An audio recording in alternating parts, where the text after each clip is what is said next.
Hey guys, welcome back to my channel. In today's video, we are talking about the retail therapy scam that we all fell for. And if you're on the same trajectory as me, if you're in a similar headspace, you and I know it's over now, okay? The retail therapy scam is over now, but I really wanted to explore the term retail therapy. And where did it come from? What does it mean? Because when I think about therapy, when I think of the word therapy, to me, it's supposed to be a good thing. It's supposed to be helpful. It's supposed to be beneficial. But I think with the term retail therapy, when taken too far, especially in my experience, it's led to overconsumption. It's led to just this immense amount of clutter that I then have to deal with at a later date, that I then have to tackle and unload, clear out, send off to charity shops or try to sell. And most of the time it's ended up being more stressful and causing me more grief. So the term therapy, I just think it's really interesting. You know, it sounds soothing, it sounds beneficial, it sounds calming and relaxing. And maybe for a lot of us in the moment it is, but later on down the road, like me, you could end up in a space where you just feel even more stressed out because you have too much clutter and you need to offload it. From what I found online, the term retail therapy was first used in 1986 in the Chicago Tribune on Christmas Eve. And in the article it read, "We've become a nation measuring out our lives in shopping bags and nursing our psychic ills through retail therapy." Okay, if that isn't the truth of the matter, then I don't know what is. Since I've been reflecting on my experience with retail therapy and how I engaged in retail therapy over the years, I realized that in the short-term moment, it was soothing, it was relaxing, and it was calming. But long-term, it led to a cluttered space and it led to more feelings of unhappiness, but now around those things that I needed to clear out and I needed to get rid of. Let's not even get started on the financial aspect. When you are able to see a pile of clutter and recognize that that is your money. That is your money that is just sitting there and it went to waste. That can cause you a level of financial stress. Indulging in retail therapy too frequently can cause you to go into debt and it can cause more financial stress. So how did we get here? How did we all fall for the retail therapy scam? In my experience, retail therapy always felt like a quick fix. It always felt quicker and easier than putting in the work. It's hard to find a good therapist. Therapy's expensive.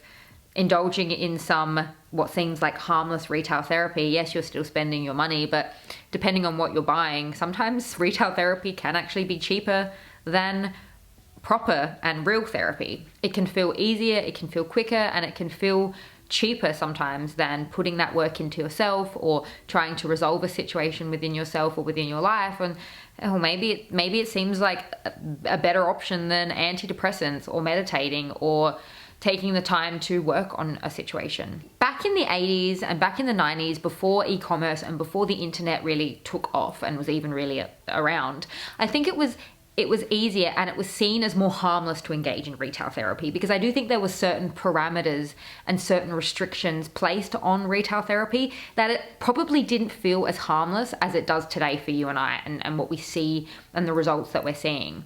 I think back in the 80s, back in the 90s, people could really only engage in retail therapy maybe on their lunch breaks at work, and maybe even then it might only be half an hour of browsing the shops or after work. And even then it's only a few hours. By the time you finish work, the shops shut at a reasonable hour, especially here in Australia. So there wasn't really much time to dedicate to retail therapy. Even on weekends, it was something that you really had to plan. You had to make almost a day out of it to go to the mall. And even then, the mall closes at a certain time, the mall opens at a certain time. So there were definitely parameters around shopping that we just don't have today. We have shopping from the palm of our hand. We have access to more stores and more retail opportunities than we've ever had before, just from this little device in our hands. Back in the 80s and 90s, it wasn't like that. And I think that's why retail therapy wasn't as maybe harmful, or it just wasn't seen as harmful. Yes, there were shopping channels that probably enticed people to spend and shop. And I mean, I've delved into the occasional shopping channel at midnight when I can't sleep, but it's nowhere near, I personally think, it doesn't stand a chance up against the power that influencers hold in the shopping space. Watching an influencer share her recommendations on a YouTube video feels a lot more relatable and feels a lot more organic than maybe what you would see on a shopping channel. Not to mention, you know, they tell you that they love you and they tell you that you're like their friend, but, you know, link in bio. If you're someone who's really going through a hard time, those parasocial relationships can really be a strong force and a strong driver for your shopping, you know? I don't know about you, but the presenters on shopping channels, you don't have that same rapport, you know? They don't tell you they love you. They don't tell you you're like their friend, you know? They're doing their job, and it's clear that they're just presenting and showing the products, whereas influencers serve as both someone that claims they love you and claims that, you know, you're like their friend and you just know them so well. But they also almost seemed more trustworthy because they're just sitting in their house, you know, they're not surrounded by bright lights and huge camera equipment in a studio.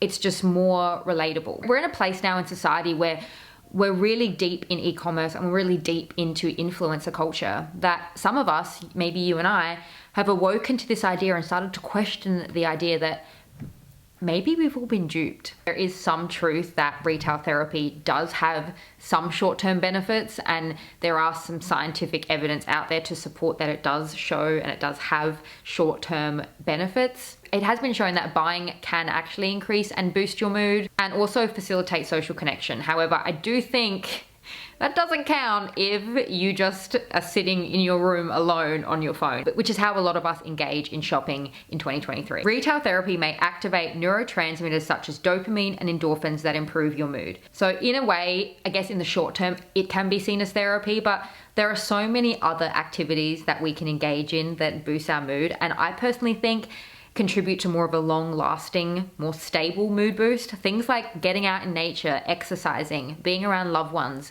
engaging in a creative activity or a hobby. And things like this are good for your physical and your mental health, but not only that, they're also possibly saving you money, you know? Like hanging out with a friend, you can do that for free. Going for a walk, you're also getting those physical and those mental benefits. When I used to online shop as a form of retail therapy, it'd be like almost like eating a cake and having a blood sugar spike. You know, it'd be like hitting checkout and then I just have this giant rush of endorphins and excitement. And then 5 minutes later, I'd be like, oh God, like now what? You know, now I have to wait for a week for the package to arrive, and then I'll have my next endorphin hit that will last another 5 minutes. Whereas things like getting out in nature, going for a walk, you know, engaging in some type of hobby or activity that's a bit creative, hanging out with loved ones, you know, listening to music. These things you do, they can boost your mood for hours, and they can also have really good health benefits, not only physically, but also mentally. Those types of therapy, so to speak, are so much more beneficial, and the results are just more long lasting, I personally think, than retail therapy. I really started to think about the difference between retail therapy and impulsive shopping, because I do think that I had a tendency to do both. I do think that they go hand in hand. And I'm gonna read this to you because apparently Google says, I literally asked Google, like, what's the difference between impulsive shopping and retail therapy? And Google says the motivations behind a shopping addiction are similar to retail therapy. People shop to lift their mood, relieve stress, cope with boredom, and feel better about themselves. However, the difference is that they do this excessively, not in moderation, and they continue to spend money even if they don't have it. I said this before, I sound like a conspiracy theorist, but we're never going to see the same recognition for impulsive shopping or unhealthy shopping tendencies or shopping addictions that we see for other addictions. You know, this is something that I think a lot of women are struggling with, but we're not going to see as much research and as much attention on this. And even this was clear to me when I was Googling these types of things. I was Googling retail therapy, I was Googling shopping addictions, I was Googling impulsive shopping tendencies. And so many articles were saying things like, oh, you know, it's good for you as long as it's done in moderation and as long as you don't go too far. You know, you can engage in healthy impulsive shopping and healthy retail therapy as long as you just don't take it too far. Whereas for me, I think the waters can get muddy really, really quickly. For somebody like me who has a background and who has a past with impulsive shopping and I think with indulging in retail therapy, for me, the waters are just too muddy. And I feel like I can cross that line so quickly. I feel like any of us can cross that line so quickly between retail therapy and impulsive shopping. I do think that if you choose to, or you want to continue to engage in retail therapy and you still want to shop, I think there are still many benefits of shopping, and sometimes we do need or want or desire new things. It got me thinking about the last time that I feel like, maybe the last and maybe the only one of the only times I feel like I actually effectively used retail therapy to my benefit, and I feel like it was actually beneficial and it actually was good to do at the time. And what I noticed about this experience I'm going to share with you is that there were certain, I'm going to say rules, but I know rules sounds a bit strict. I suppose there were certain criteria and there was certain parameters and certain things that were happening during this experience that I personally think made it okay. And I don't think necessarily there is anything wrong with retail therapy, especially in the example that I'm going to share with you next. Probably the last and only time I felt like I used retail therapy effectively and it was actually beneficial for me was when my dog Flynn, you may know Flynn, I'm going to have some photos up of him, the love of my life, my darling little angel that fell from heaven, obsessed with him. He went into surgery. He was going to have day surgery, have surgery on his throat and his nose. And if you know anything about animals and anesthesia, if you have a dog that's gone through surgery, you may be able to relate to this, but it's really stressful. Having a dog under anesthesia can be really risky, especially bryocephalic breeds. And I was very, very distraught. I was really not doing okay. My mum actually drove us to the vet for that surgery because she didn't want me to drive, because she didn't think that I was able to concentrate, and honestly probably I don't know if I could have. I was trying not to cry around Flynn because I didn't want him to think that anything was going wrong, but like I just remember just before dropping him off at the vet I was like, oh my god, okay, look,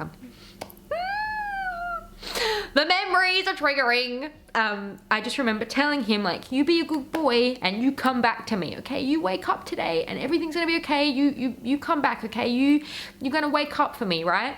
I feel like a lunatic, but honestly, it was really, really hard. And it was scary because I dropped Flynn off at the vet that day, not knowing if I was gonna see him again or if I was gonna pick him up, or God forbid, I was gonna get a call to say that he didn't make it. Oh my god, okay. I didn't think I'd be crying about a situation that happened like, what, 2-3 years ago, but here we are. Whew, okay. Anyway, so at the same time, I had just moved in and I was looking for things around my house. I was looking for specific things that, I mean, you could argue I didn't need them, but I wanted them for my house. I wanted them to feel like my house was complete. And one of the things that I needed were big pots, and still to this day I have these pots. I'm currently looking at them right now. They've got my lime tree, my lemon tree, my roses in them. They've got my mulberry tree in them. So these are pots that I still use and I still love to this day. And it was actually my mum's idea. She said, like, we've got some hours to kill. Let's be honest, you're not going to go back to work and be able to concentrate. You're going to be a mess. And it's true, I was. Like, I was hysterically crying after I dropped Flynn off at the vet. Whew. So she said, let's go to Bunnings. And if you're not in Australia, Bunnings is like an outdoor garden centre. It's like indoor and outdoor. It's like a hardware store. So she's like, let's go to a few Bunnings and look at a few pots and see if you find any you like. And truly, like, that was one of the best things and probably the only thing that I felt like I could do. Don't get me wrong, I was still like, I had my phone glued to my hand. I was constantly checking the time. I was like, oh my god, like, they haven't called me yet. Like, I wonder if he's still under. Is he alive? Like, is he okay? What's going on? But I felt like I could manage, it was manageable. Like, if you just told me, hey, let's go to the gym, let's go for a walk, I'd be like, no, like, I don't have the energy to go to the gym. I don't want to go for a walk. I'm just gonna want to obsessively talk about my dog. I can't go to work because I won't be able to concentrate. I'll just be crying and blubbering like a mess. Anything else that you could have suggested, I wouldn't have felt like doing. Any of the other activities, if you'd said to me, let's go out for lunch. No, I'm not hungry. I don't have an appetite. I'm scared my dog's gonna die. And going to those garden centers was the best thing I could have done. And I realized, looking back on that experience, it's because A, I wasn't alone. I was with my mum. I was with a loved one. I was with someone I deeply cared about and who loves me. And I think having that social connection, having that element is really beneficial. If you are engaging in retail therapy alone in your room, all alone, locked up, in the dark, or just in your house alone on a really regular basis, it can probably enter into an unhealthy territory. So I think having someone with you, especially someone, like my mum who doesn't have a shopping addiction, she doesn't have any problems with shopping. She doesn't overspend.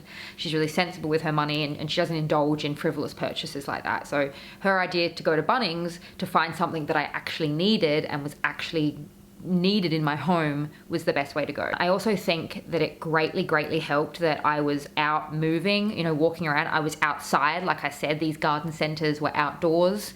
So I did get to kind of be outside and be with someone I love and have that element of human connection whilst also moving my body. So those three factors really helped. I do think that if you're engaging in retail therapy, like I have in the past, on a really regular basis, you know, that in the age that we are in now, we're not doing that with loved ones so much, you know, like it's not so much of a thing anymore. It was really big in the 90s and probably the early 2000s where, you know, you'd go to the mall with your friends and it would be a real nice social occasion. Whereas now so much shopping is done from your home, alone, inside, not moving around, not having that social connection, but instead you're having a parasocial relationship with an influencer.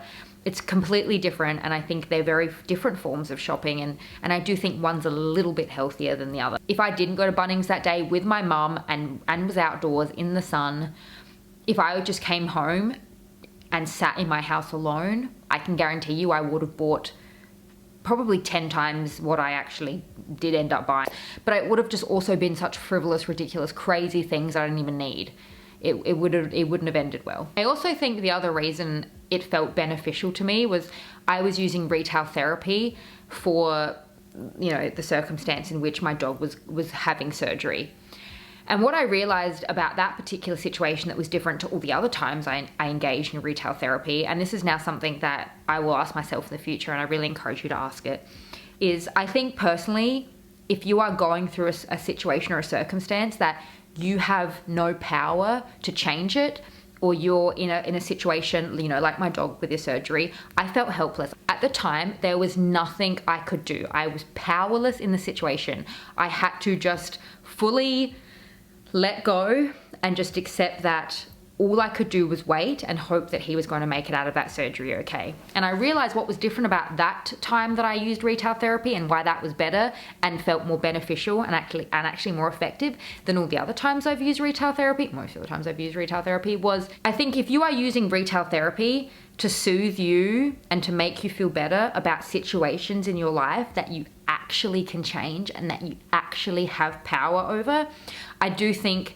that is where it can get really messy and really tricky and really toxic. I think if you are engaging in retail therapy because you hate your job but you're not taking the time to look for another one or explore other possibilities, if you're engaging in retail therapy because you're sad and single and alone and you're feeling that void, yet you're not trying to engage in dates or you're not trying to put yourself out there and look for love.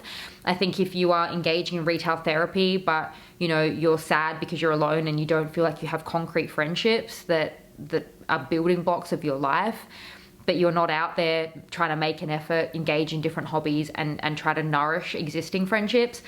I mean, I'm not at all judging, like, don't be wrong. All those situations I just told you, I have engaged in retail therapy for, but it wasn't the answer. So I do think if you're engaging in retail therapy on a regular basis for situations and circumstances that you have control in changing and you have power to change, that can get really toxic. However, I do think engaging in small but effective bouts of retail therapy when you are going through situations like maybe, you know, you have a few hours to kill because your dog or your loved one is in surgery or something really scary and sad is happening and you don't have any control over that and the only thing you can do is pray and hope that things are okay.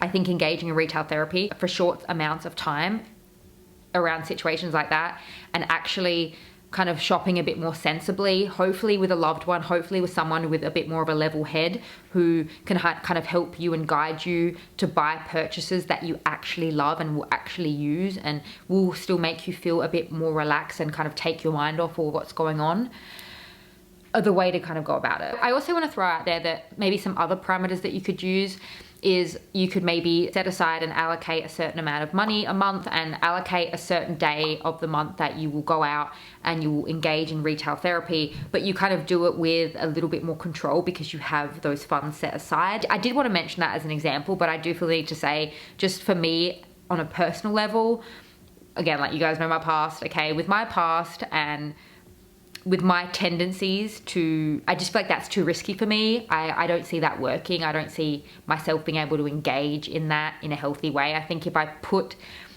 money aside and if I allocate a day on a monthly basis, it's going to almost encourage me to shop and engage in retail therapy more regularly. Whereas if I just try to kind of get a handle on things and engage in other activities, I may not even need retail therapy on a monthly basis. But if I set a time, I will end up doing it. Do you know what I mean? So for me, I think it's just a bit too risky. But if you haven't been as impulsively obsessed with shopping like I have, like you guys know my past, okay, if you haven't been as deep into that hole as I have, maybe that will work for you. But I think it's very individual and I think it's a very personal thing, and I would really love to hear your experience. Please share with me what you think of the things that I mentioned today, and if any of these kind of strategies or techniques work for you.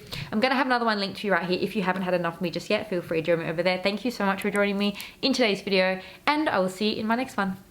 Bye.